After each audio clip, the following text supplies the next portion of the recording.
I now call on the Honourable Attorney-General and the Minister for Economy, Civil Service and Communications, the Honourable Aiyaz Sayed-Khaiyum. You have the floor, sir. Thank you, Mr. Speaker, sir. I'd like to thank the member for his question.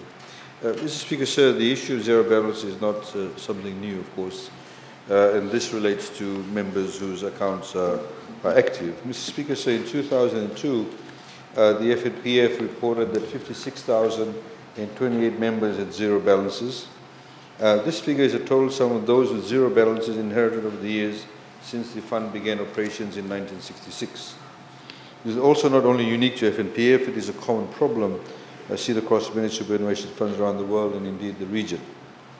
Mr. Speaker, sir, even of course commercial banks deal with this too.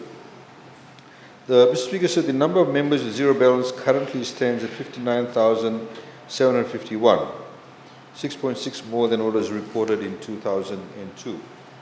To put this into context, Mr. Speaker, sir, there are generally two main reasons behind the zero balance, and we're talking about people who are actively working. Firstly, the bulk of 76 of these accounts are due to inconsistent contributions, where members make perhaps only one or few contributions, then leave the formal workforce.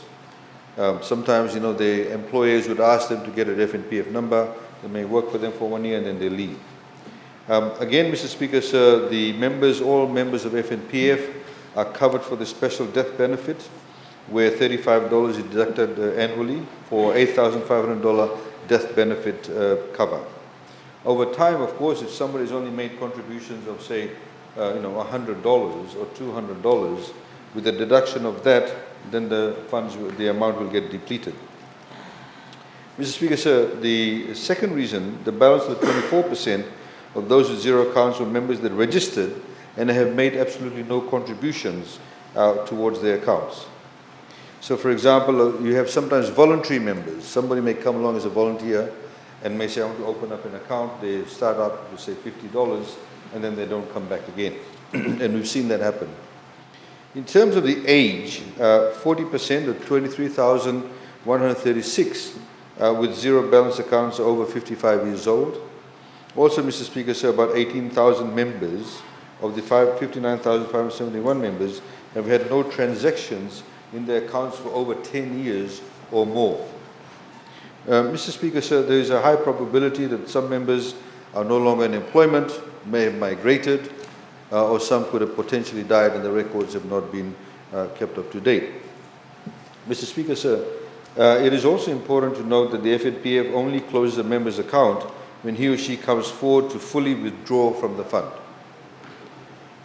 In light of this, Mr. Speaker, sir, the FNPF board is currently looking at related policy intervention to address the issue of zero balance, and will explore options that will allow the fund to, firstly, terminate membership of those aged 55 years and have zero balance accounts, as there is a high probability that these members are no longer in employment. 2, terminate membership for those with no transaction over 10 years for those below 55 years.